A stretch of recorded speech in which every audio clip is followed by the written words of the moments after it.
Heleleinea uma waia Yesu.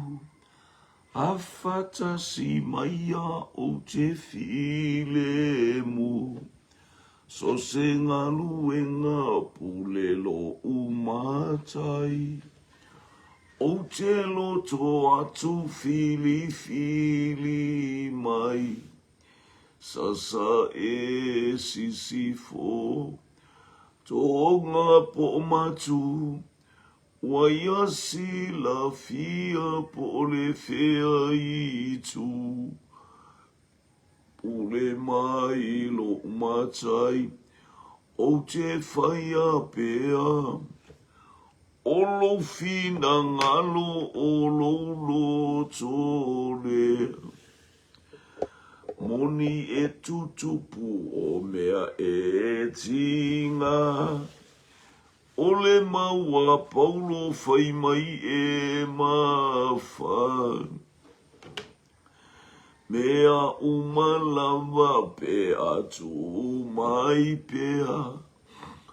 Ole mana o Yesu e moni lea. Sasa e sisifo. Tonga po matu. Waya si la fia po le fea itu. Pule mai lo matai. O te whaia pea. Olo fina ngalo olo ulo tole. So se ala lava ua fasi no mai. Lo wali fa aula na te auai mai. Ole manuia ole nu utu mau. E amata mai ai nei e fa avavau. Sasa e sisifo. Tonga po matu. Waya si la fia po le fea itu. Pule mai lo matai. O te whaia pea. Olo fina ngalo olo ulo tolea. Pule mai lo matai. O te whaia pea. Olo fina ngalo olo ulo tolea. Hallelujah. Ia vi ia oe le atua le tama, le atua le alo, le atua le nganga pa ia. Ia whaamanuina lo suafa e whaavavau. Oe lama mai le amatanga e o atu i le ngata anga. E mai ana muau la vaso. E oe o le ali o le toe tu. E ala ia Yesu keriso. Hallelujah le ali i mare faola.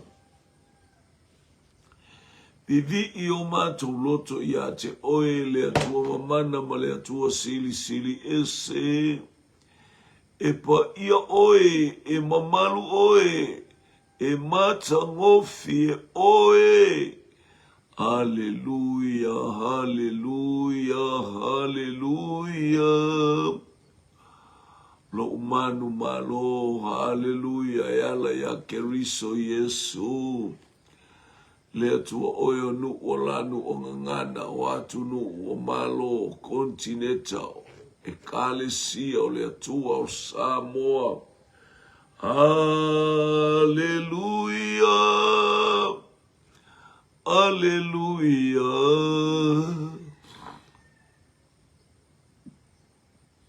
Praise thy name of you, Almighty God. Vi ia lava. Oe whaftai na nei tai au mātou maua.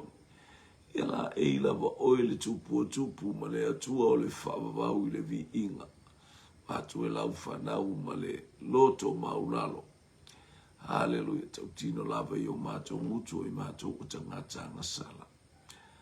Ai mātou te wala au le suafa wha pele ma le suafa lo mātou wali. E ala ia mātou vi inga ma mātou whamanumo, mātou loto ma mātou tala e tautu tala e. Whamangalo mai la wau ona le tangatanga sala i nei tae au ta maa whamone mone. Wala au au sauni nei polo kalame wala au mane loto whamaulalo. Hallelujah tō mai au whamanu ianga tō mau mai au whamanu ianga. Hallelujah mātou te whaia i whasoa i lau upu i nei tae au. I umea uma i lovi inga ona o Yesu. Amen, amen, amen. Ia pi ia lele nei tae au. Whamanu suafa i lea tua sisili ese. Teimi te moa mai el nei polo kalame i lunga o pēna ta whailangi ia anga le li i ma whamalosi mo oe i lea taimi ma lea taimi. Tato i el polo kalame a Hallelujah ia ole. Tato polo kalame pion tato iai.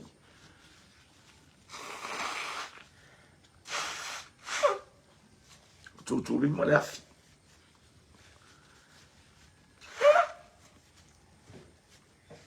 Tutu lima le afi. Hallelujah. Passing the torch. Pinga ole faso ina ole afi ole nganga ia. Hallelujah. On tatu tau avina le afi. Tu fatu le afi. Hallelujah. Ia efe alua ifo ole afi. Io. Ole ia te oe le afi. You are to carry the fire of Holy Spirit.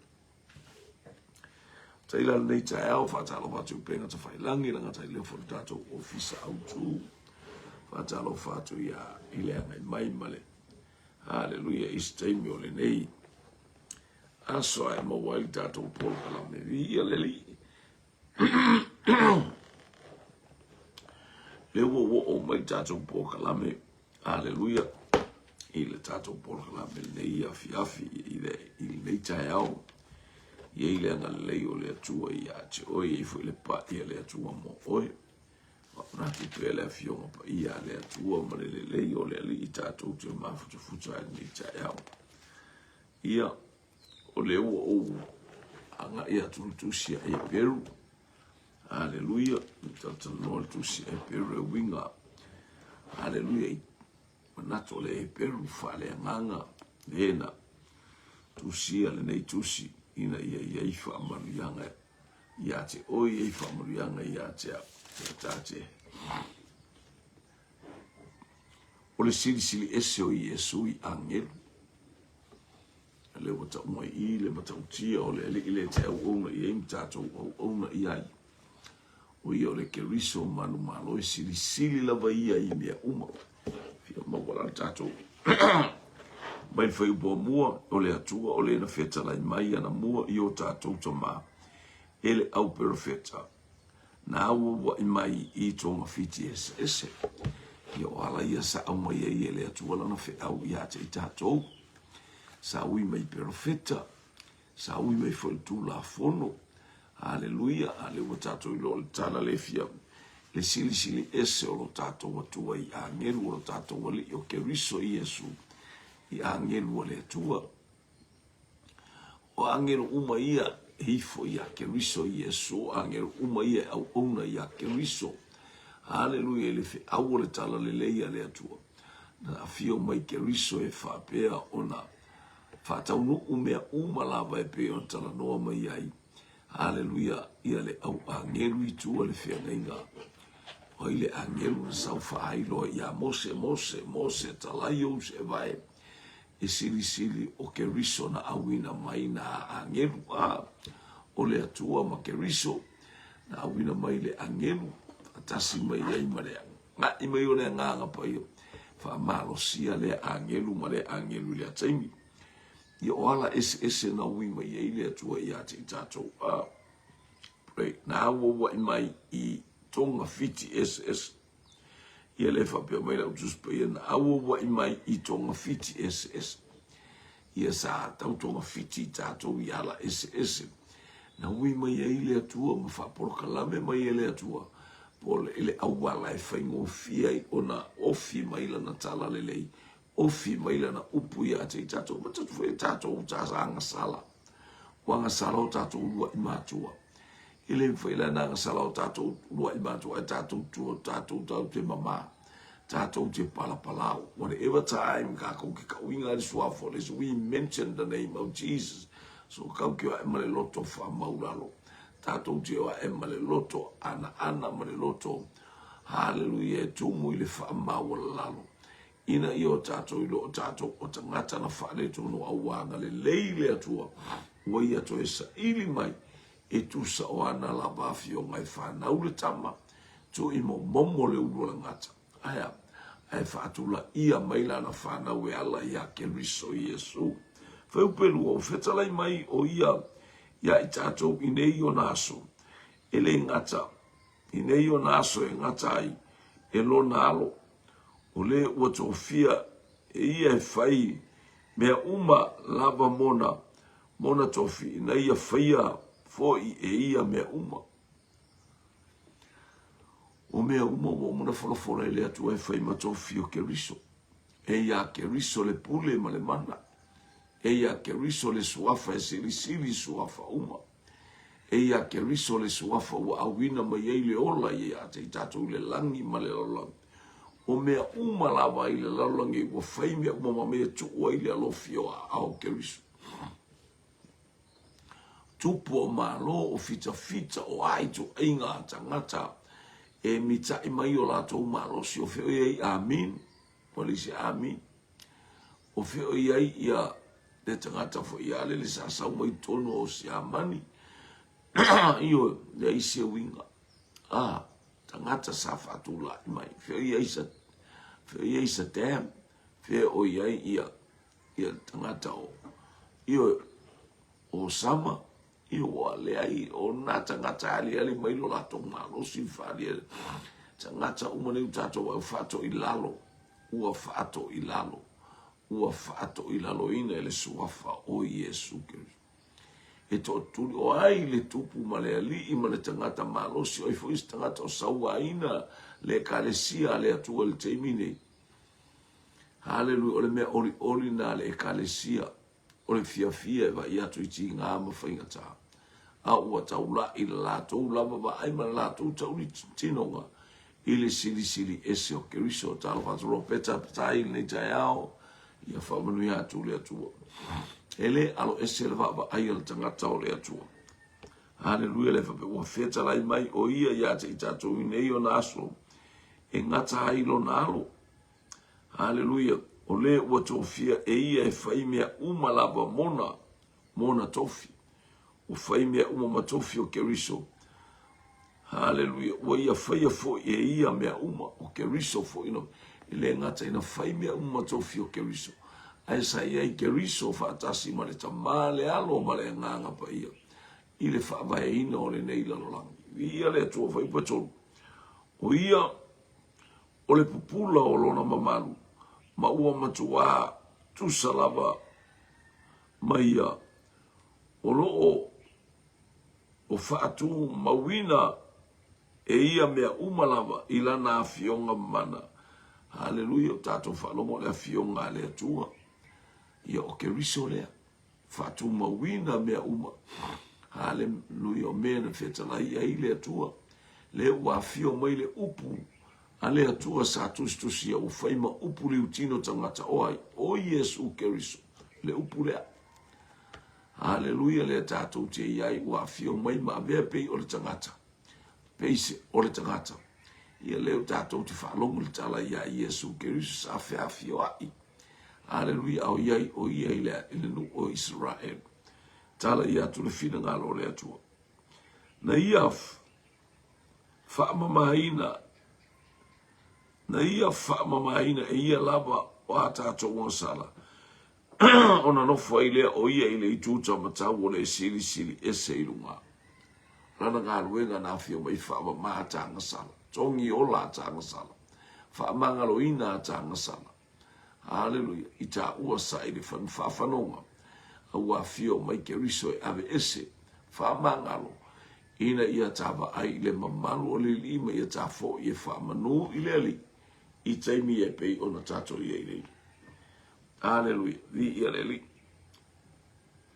pai upe fa o fa pea o na sili ese o ia i angelu e pei o na sili o lona suafa ua maua i o lato sili suafa o Keriso i angelu au ona i le ao ma le pōpō ma le ao a taimi uma si ile vi inga o le atua haleluia fasisili ina o Keriso na fio mai o ia o le upu liu tino tangata le atua fio mai ile lalolangi o liu tino tangata na maliu ilunga le sataulu a ua sili le ngaluenga ua ia fai haleluia ele i fatino ina i se angelu ele i fatino ina i se tangata pa ia haina fatino i le alo o le atua haleluia sili le suafa o Keriso i angelu awa wana fea ea na fetala ia tuai o ia i se tasi o le au angelu o lo watari oe wa o fa na wa oe le aso nei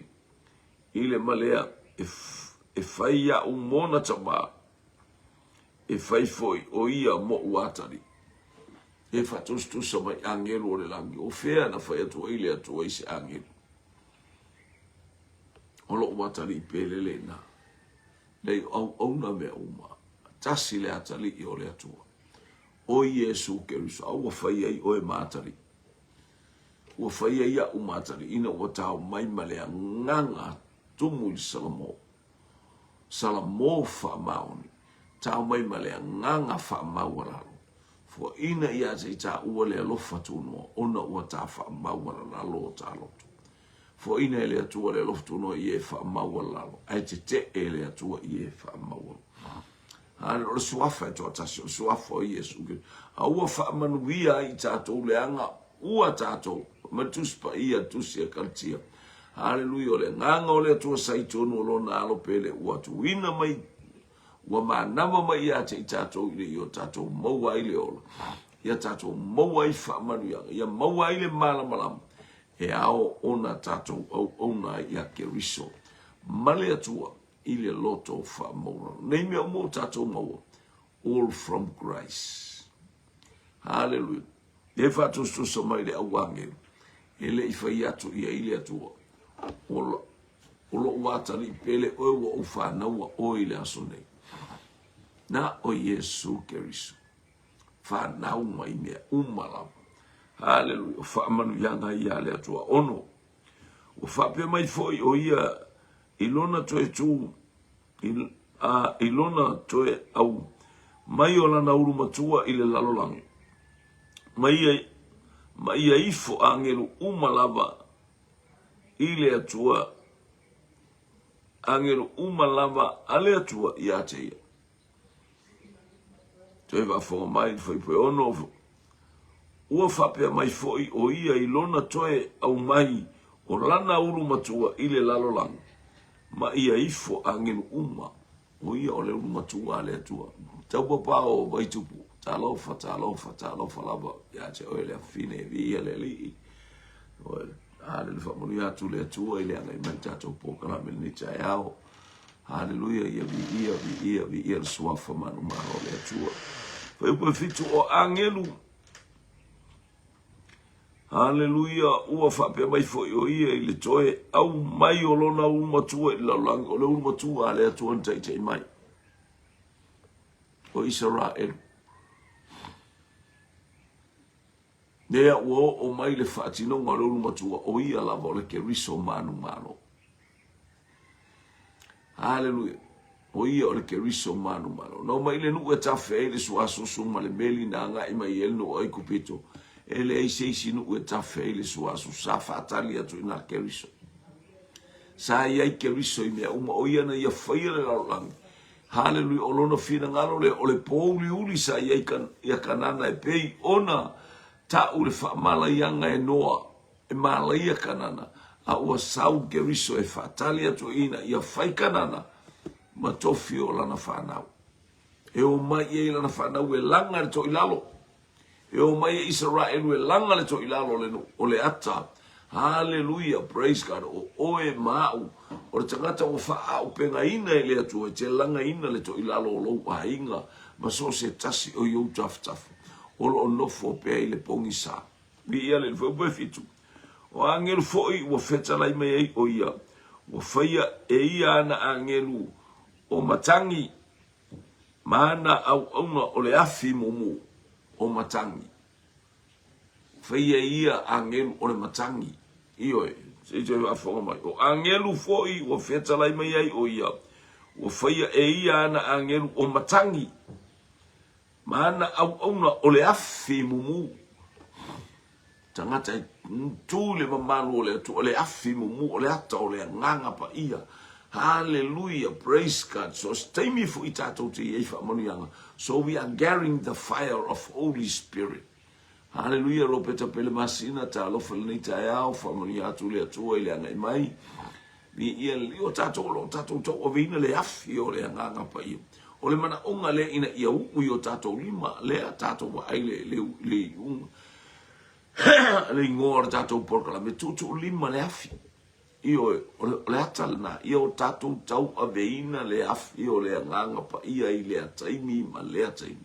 Io tato tu ile manu malo e ala ia Yesu Keriso. O le na to ina mai ai ate tato le afi. Ana le Keriso na au mai a Keriso le afi ia ate tato. O le afi o le nganga pa ia. Falani la meta foro ia talofa lawa. Li ia le li nei tai au. Praise God. O angelu foi o fetalai mai ai o ia. O whaia e ia ma angelu, ana angelu o matangi. I o tatou wa ai matangi ma mea o lo o tatou wa ai ane. I o tatou whalongo nei tai o angelu mea lai angai. A mai a angelu e angalele ia te i tatou. Tatou te wa eba. A mai fi tāma whainga tā o matangi ai angi mai a te i tatou lea teimi ma lea teimi. Hallelujah, tai ai i tatou. Praise God, ia tatou whapere lea tua. Ia tu mawatu ia te oelo vi inga. Oe o lea wao mea uma e sili oe mea uma. E te pule le matangi. Aua, anga le lei mai mai o lau feta lainga e whaalongo i ai mea. Moa tatou wa ila le tatou si ina o le suafo Yesu. Mo tatou whapere te whaalongo mea uma i lou siufo. Nea. So stay me te wala au le matangi e ta au fil le matangi. So stay me te wala au e le ti munga e ta au fil ti munga isia. E mai le atua le vasa sou. Whape na lawa nanga le mai le atua i a te tatou. Hallelujah. Mana au ona o le afi mumu o au ona uma le atua rolo. Olo peni ma afio il maota o le ali. Olo tautua. O le afi mo musa e sai. Po mai mahana au ona o le afi mo mufai o e ma au ona le atua. Ta iei laulangi nei le tate e o le talo mai le langi. A o oe fo i ma au o le afi mo musa e sai. Tate abatua le fe au o le tala le o le afi. Hallelujah, tate sava vale o ta ua. Hallelujah. Carrier of the fire of the Holy Spirit. O ita o le afi e momole. A o se manongi fo i o le taiao. Hallelujah, na matala ile tunga mau aya nga i atu tina ile ya nga i tina na oni. Na arsava li vali pe o mani i na o ma mea manongi. O le taiao mea manongi. Hallelujah, fio mai le afi o le nganga pa ia. Sava vali le afi o le nganga pa ia. Ile loto tele ma le fatua tua. Ai manongi fo i o langa i taimi umo. Mai Paulo, o le manongi o le ola e o atua i le ola. Oi mātou o le nanamu ia Keriso. So taimi, tate iai ia Keriso. O i tā ua o le ola. O i tā ua o le afi.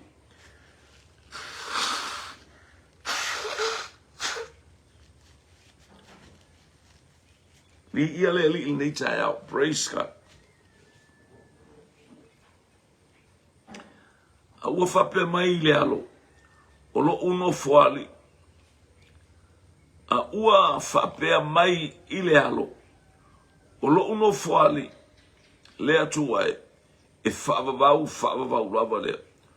O lo o toto'o. O lo o to'o. O le toto'o. O lo malo. O le toto'o le a mi o tonu lea. Yo e whalo. Toi whaafonga mai, whaipue walu. A ua whapea mai I le alo. O lono whaali, le atu wae e whaavavau lava lea. O le toto o lo malo, o le toto o le ami o tonu lea. Io e so steimi tate iai. Hallelujah. Lea iei upunei o upu e whaiatu iai Yesu Keriso. Hallelujah. O lono whaali lea tu wae e whaavavau lava lea. O le toto o lo malo, o le toto o le ami o tonu lea. Lea tala no iai Yesu Keriso. E whape na on ta iai. So steimi tate iai a Keriso. O ta ue whai ta ua toto o le ami o tonu. Ta te sava vali le mana. Ta te sava vali le manu malo. Ta te sava vali le malos. Hale ta tala o ta loto ta te vava. Iatu I whamanu yanga le langi. Ta te whailo atua I le langi ya te ilato uma o yanga I mai yanga iatu mai yanga ifo. Hallelujah. Tatou te whailo atua I aisea. Lego tatou ilo I tatou o le toto o le ami o tonu mai le atua. Vi ia le li. Pai puipa. Wa esila fia. Wa esila fia I le ami o tonu. A ua e fia I le ami o tonu. A ua e ino I le ami o le anga. Ia. O le ami o tonu, o le me fia ia I le atua. A le tangata I ami o le anga. Ino ia I le atua. A le uta umai. Ua e fia I ami o tonu. A ua e ino I le ami o le anga. Oka. Ia leli. Mea umo whaia le atua. Ino le atua I ami o le anga. A fia I ami o tonu. Tato o mai le ami o tonu o le atua. Oi, o Yesu Keriso. O Yesu Keriso, o ia le ami o tonu a ia le atua. Tate o mai e male oli male fia. Tate, whaiwi inga I le atua. O le mea lea, ua whaawina ai oe e le atua. O lou lama atua I le suau, o le oli, e sili I e tau te whaatasi. Ua whaawina ai oe e le atua. O lou lava atua I le suau. O le oli e sili I e tau te whaatasi. Whaunga le atua I lunga o lona alopele. Oli mea eo ina iaiti ngā sawhea ngai makeriso. Lana malanga whaatupu, lana tala inga, lana misiona, e o lava I lunga le sātau. Sa oli o ia I mea uma ona o I tāua. Hallelujah. Wana tau mawhai mai e whaatino mea uma na whetala I ai lona tama. Ina ia tāo o. Hallelujah. Ina ia tātou maua I fo I le oli. O le asol nei na whaia I ova tātou te oli mawhiawhiai. Ana le toi tū Keriso le ale maua I tā ua se oli. Ai oli la ia. Ua toi tū Keriso. Hallelujah. Ole li ole. Hallelujah. Praise. E whamail tangata o Nehemia, o le oli le li, o le fia I le li, a fia ia e mawai. A o le oli le li, o lo umalosi le. Sia, o a tala tangata, o a upu e whaiatu I ate oe, ia o a tausu wai tangata I ate oe, whai tala, whai upu aia, wa tili tupu wa ilo oli ona, wa eilo le upu ale atua, wa whaaleanga fua oe a wa tili aina e oli leli, ona wa eilo le wha maoni o le atua I ate oe, vi ia leli. Ile malea leli ie, na e whawaina le laulangi le amatanga, o le langi fo I o ngā luenga ia au. E wha umatia ia mea, ao oe, e te tu maupea, e pala ia mea, uma lava e pei o le ofu. O tātou whalongo atu, leli ia o ena e whai o Keriso. Na whai e Keriso. Hallelujah, na iei Keriso I le amatanga. Haleluia o ia o le upu fetala ia tu le fufonga o le ali o lo tātou watua. Ina ia tātou maua le malosi ma ia o tātou. Ile malea le ali ie na e whaavaina le larolangi le amatanga sa ie keriso ile amatanga. Pēr whapeane o le atua o maia tātou whaia le tangata ilo tātou whatu sa tamā le alo ma le anganga pai. O langi foi o ngā luenga ia hau ao. Langi ia tātou titiro iai. Langi mua, langi lele whio ia nei wālele leo nei ao e ngā tai manu where leile latos. Langi e lua, le langi lale ua le aise ea iai. Lale tu mai pāneta ese. Ma le langi e tolu, whai mai le tangata o paulo na ngia ui le langi tua tolu. O lona le afina, le manato le apostolo o ie a whio a ile atua. A ua e loa le langi o lo loto o mau tātou loto. E a whio tu mau a ile atua. E musu pui ali i maile a nganga pa ia whaamalos. E musu pui ali i maile a nganga pa ia loto tele. E musu pui ali i maile a nganga pa ia file mu. E musu maile a nganga pa ia langa o lo a whio i le langi o tātou loto. Matautia a. Ia leli. O langi foi o ngā ruenga i au a au.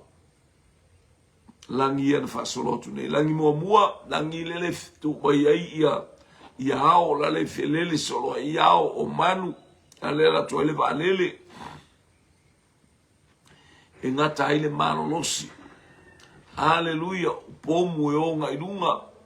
Ngata mai ile le melele i au ie. A o le langi lona lua, o le langi lai ai pāneta. Whio ai pāneta, o le ise ea.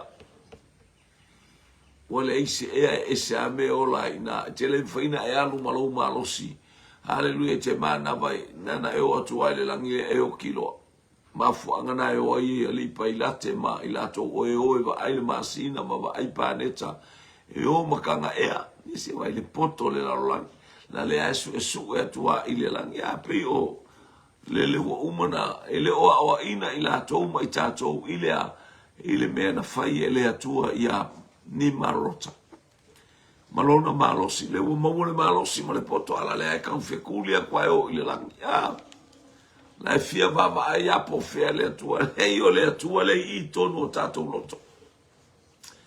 A o la ina e ilo le winga o le atua. O ia o le tupu ma le ali o le whaamau wala lalo tuli vai uma e tōtu tuli vai uma. O li o malo o tupu ma whaipule tai o malo e ifo to ele i le atua lea. Ia le ali. Whai upa sultasi e whaumatia ia mea a o oe e te tūmau. Hallelujah. E whaumatia ia mea a o oe e te tūmau pea. E pala ia mea uma lava e pei o se ofu. Ke u tātou whalongo mea uma lava e le aise mea tu mau. E pala e pei o le ofu. Le malosi, le fita o aitu ainga malosi angolo o iaile lalangu. E pala. Hallelujah. Leo whai mai. Ao oe e te tu mau pea. Hallelujah. E pala ia mea uma lava e pei o le ofu. Pei se ie pulu e te tata aia. E li ua foi ia. A o oe e te le liu lava e le ai foi se i unga iou tausanga. E tu mau ke riso. O le pulu vanga na awina mai, o lona malo e whaavavau. Whaeloa ia i malo te tele o le laulangi sa tu la i mel tuspa ia o lo i tono o tuspa ia. Ne pukane sa le malo na e va ia le maa ua taia e tupua. Ua li umaunga le maa. Ua tumu ai le laulangi. O le malo le whaumati o le malo ke riso. Lea ua tato iai. Lea ua tato iai ua le se pule i le laulangi. Hallelujah. Na o meo whawhia pule me ia e ali mai. Io i tonu a inga o le tele o tangata o lai ki a e whapenga o la kupinga a inga a. Mumeo manatu e moto, ele kai o le poko sa ia o kakuka mau mawai atu matua. Hai loa lo sina meva ile kalali le akoa, fai se la unga a, wale malama ia ngamea lai fai. Ia le ali. Praise God. Aona fea na fetala ia tuai, o ia ise tasi, o le au angelu. Ia nofo ia oi lo uitu tau matau. Se ia au whaia e wai, e ia au whaia e whai oe mo lato fili, ma me tu wai le lo fio lato wai. Anga whea whak wai le atu se angelu, le ai masisi. Le ai masisi, tas toi wafo ngafoi. O a na whea tala ia tuai, o ia i se tasi, o le au angelu, ia nofo ia oi lo uitu tau matau. Se ia au whaia e ua whai oe mo lato fili. Ma me tu wai alo fio wai. Me tu wai o wai. E o lawa ia satani le sato ilu mo le atua. Le angin. Aya. Ele ai se upua le atua. Na le mea ua whai o ia ma me tu wai le alo fio au keriso. Ua tu wai le alo fio tatou wai. Ua manu malo i tatou ona o keriso. A feo ia i satani, ua tāpena le afi mo ia. Au ila tau umai muli ia satani, whawhia marolosi, le whai ainga, le aise alofa, le aise onosai, pe pelo ma mea uma whapea, o le pāwhi e whamawau. Au ke riso Yesu, o le li i mare whaola e tōtasi, na ia sa ilia malo, ua momoli mai ai le ola fau, ma le malo si fau, Hallelujah, le ngata foi le o fa pe nga ina le nganga pa ia. Ina ia o tatou oli. Hallelujah, ma fia. Fatilua seti talo fa. Ia le li. Tapena sulfa ele o nganga e au na e ila to uma. Wa awina e au na ona o ila to o e maua leola. Ia fa fonga mai. So eva fo mal fai mulmuli le tatou tusi. E pelum za mua fai pasulfa. Ele o anganga e au na ea ilato uma. Angelu le langi au na ia keriso Yesu. E fai vi inga ia keriso Yesu. E foto ele ile suafo Yesu. O le sili o keriso Yesu. I angelu o le lang. Lea. Tangata umo angelu uma lea. Tue sanfo e mulmuli. Ele o anganga e au. Ele o anganga e au na ea i lato uma. Ua awina e au na ona o i lato o e maua leola. E au na fu i a tatou a. Ina ua fai oe masuli fatasi makeriso le malo le lang. Ina wa e whaia le amio le lei. Ina wa e whaia le amio tonu. Hallelujah. Tu ua vai lungo le unu o satani. Wa e pule. Le pule ma le mana mo fua ina ia te itato ueala le suafa o Yesu Kerisu. Ua whaia ita ua mapule. Ua whaia ita ua matangata pule le malo le atua. Hallelujah. Soli ngata ma akarava i sostai. Ia via le suafa o le atua. Ia tu mau ia te ia le viinga, ia tu mau ia te ia le whamanu ma le whanetanga. E ala ila nau, o le sili o ke riso i angelu. Tuli mai pea o tā polo kalamelea. I tai au tai tasi pe ata i te ia tu so i fua mara tato oro. I le aso ma le aso le tusia e peru. O le tusi na tusia ele e peru fale anganga. E ave fo i tangata e peru o lo salalau le tusi lea. Fasala la wina ono le suafa o Yesu Kerisu. Tusi e il tusi. E le ngata le e peru fale nganga na ia tusi ya. Awa wina tu fo i e peru sa e peru. Po le nu ua le atua o fasala la wina. Ia fai nei fe au nei tae au malo ilomlo tantonu e sili le suafa o Keriso i angelu. O ini angelu o tak mai o ifa ingaka o ini. Awa nei whaia mo o e se atua esa i o ruma. Se whatu so se mea i langi runga po le whanua i lalo. Awa. Tau lava o le atua e toatasi. E ala ia ke riso Yesu. Whaftaila upu tama. O oe lava. Aleluia. Sili sili oe ke riso I a ngelu umole lang. Ua feta lai mai ai lo mātou watua. Ua feta lai mai ai le tamae o mea uma. O lo lava tamā ke riso o Yehova le atua o Abrahamu. Le atua o Isaac o le atua o Iakopo. Fatasi mai e leita e ao no Yesu. Amene, mamene, mamene. Feiloa isi tu aso. Hallelujah, no nei tua ono le auli e faisi pisi lai titi o lo fatali il tato malo ia a most mi vi ia le ia ale ai ia o te lo tato feiloa e tau langa fiafi. Ora o Yesu. Amen.